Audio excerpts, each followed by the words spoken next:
What is up, guys? Jeremy here, and welcome back to another Provenance tutorial. I'm going to be showing you guys how to get the PlayStation games working on Provenance on iOS 13, and if you have a PlayStation 4 controller, since you can connect that to iOS 13 natively, you can actually play PlayStation with a PlayStation controller on your iPhone or iPad. It's absolutely insane, and it's freaking awesome. Of course, you can connect the Xbox One controller to iOS 13 as well, so if you have an Xbox One controller, you can connect that and play PlayStation games with that controller too, which is pretty damn crazy. But anyways, so I have it fully set up on my iPhone 7 Plus, as you guys seen, with the gameplay there in the beginning, just to verify that this device is on iOS 13. I will go into general and go into about. It is on iOS 13, as you guys can see right there. It is on iOS 13 Beta 6. And like I mentioned, since you can natively connect the Xbox One or the PlayStation 4 controller to iOS 13, you can play these emulators with those controllers, which takes it to a whole nother level.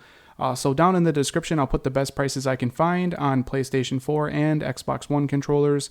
I'll also leave a playlist link for all of the Provenance tutorials I've done so far, in case you guys want to discover some more awesome stuff you can do with this emulator, and also how to do things like save your games and your save states so that you don't lose those. You can basically back them up. I have a tutorial on how to do all that stuff. Basically everything you guys are going to need will be down in the description, so be sure to check that out. Now, since I do have it on my 7 Plus with iOS 13 on it, it is running, as you guys can see, with PlayStation games. I've already done all the necessary steps on this device to get the PlayStation games working, so we're going to switch over to my iPhone XS Max. Alright, we are on my iPhone XS Max now, which, a bit of a disclaimer, this is on iOS 12 and it is jailbroken, obviously, but it's going to be the identical process in which I'm going to show you guys on iOS 13, and it does work. So the first thing you guys are going to want to make sure you have on your device is Google Chrome. We will be downloading through Google Chrome. For some reason, doing it through Safari, it just makes it a hassle, and it's incredibly easy to do it with Google Chrome. So make sure you have Google Chrome. I'll leave the App Store download link for that in the description as well. And obviously, you're going to want the Provenance application. I have it here on the XS Max. I don't have any games in the library yet. Like I said, we're going to be basically starting this from scratch so I can show you guys the step-by-step process in order to get this to work. So the first thing you guys are going to want to do once you have everything downloaded, the Provenance app and also the Google Chrome app, and if you guys need assistance on downloading anything that has to do with Provenance, like I said, check out that Provenance playlist link in the description. It's step-by-step everything you need to know about this application. So we're going to go ahead and launch Google Chrome, and I will leave the link for this website down in the description as well. This is the link for the PlayStation BIOS. Now, you will need these files to be installed into Provenance in order for PlayStation games to work. Now, I've had a little bit of bad luck with this website. It just tends to bombard me with ads, so hopefully we can just click the download again, and we have no issues. Okay, good. We had no issues. So now you can see that the bios.zip is has been downloaded. We can do open in, and we'll choose to copy it to Provenance. So we'll go ahead and select on that. And as you can see, it just did an extraction, and it said extraction complete right there. So the BIOS are now installed within Provenance. From here now, we can basically go back into Google Chrome, and now we can download a PlayStation game onto it. I usually say to use ROMs Mania, but I've had bad luck with them for PlayStation games in specific. Any other games, they're awesome, but for some reason, PlayStation games aren't that great. So we're going to go to a different website, and we'll go to Cool ROM this time. This one works really good for PlayStation games. So you can just search Cool ROM.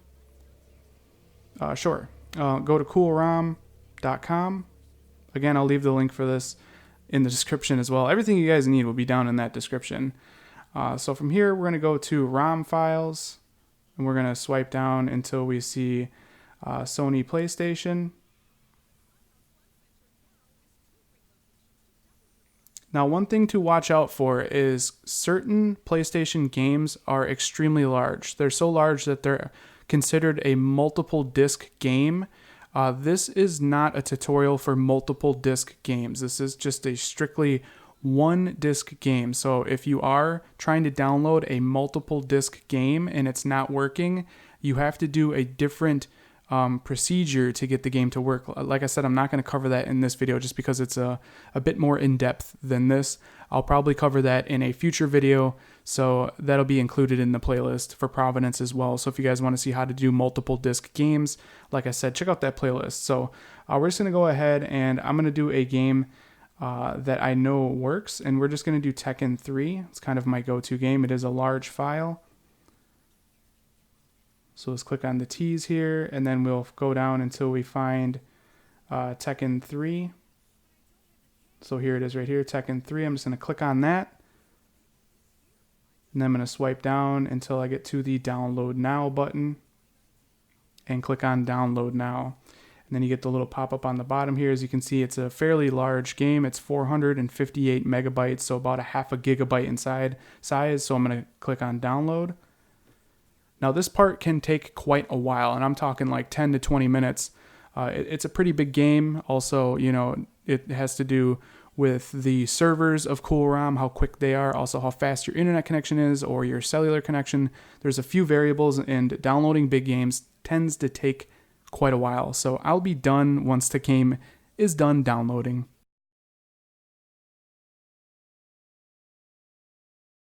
Alright, and with the magic of video editing, ta-da, the download is done. As you guys can see, that was actually a very fast download on my XS Max. Considering the size of the game, I believe on the 7 Plus it took probably about 20 to 25 minutes. On this device it took I think about like 3 minutes, which is crazy fast. But as you can see, Tekken 3 is downloaded, and we can do open in the little text there on the bottom. So do open in. And then you have the option to open it in or copy it to Providence. So just go ahead and select on that. Now this part will take a second. Just give it a minute. Be patient. It's going to have to extract the archive. This probably will take about a minute, maybe two, to do as well. So I'll be back as soon as it's done. All right, and the extraction is complete. And as you see, we get a little oops pop up. That's totally okay. Just click on let's go fix it.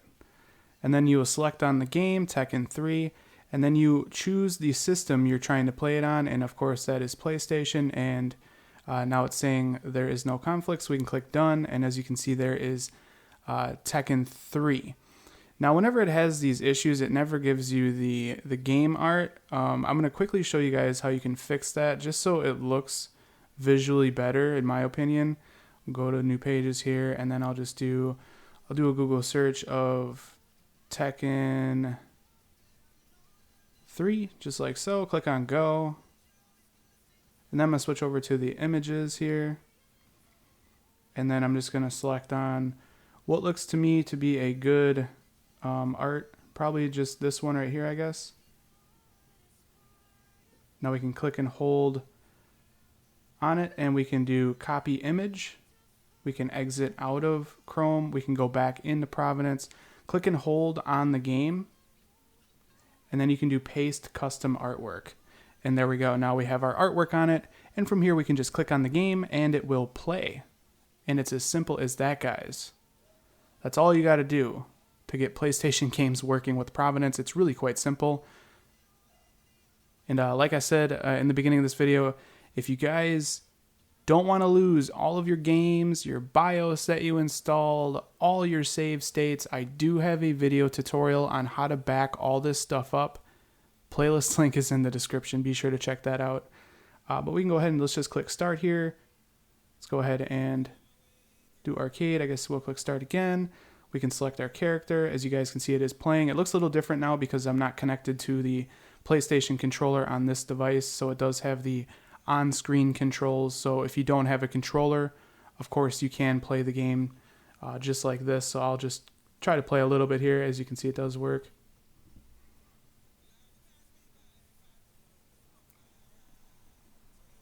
And he's getting his butt kicked. He's getting his butt kicked. Okay. Well, I did about the same kick every time I hit him, but you guys get the idea. The games do work. They run pretty damn smooth. If you would all have issues with the game not running smooth, you can go to game speed and make sure you set it to normal. Sometimes the PlayStation games go too slow, and I'm not sure why they do that. So you want to switch it to normal if it sounds really weird and choppy at first or anything like that. But that is how you are going to play PlayStation games with provenance. Like I said, this does work on iOS 13, which is absolutely awesome. I hope you guys enjoyed this tutorial. If you did, definitely throw me a thumbs up. That helps me out a lot here at the channel. And if you guys want to see more videos like this in the future, don't forget to click that subscribe button. This has been Jeremy, and I will catch you guys in the next one. Later.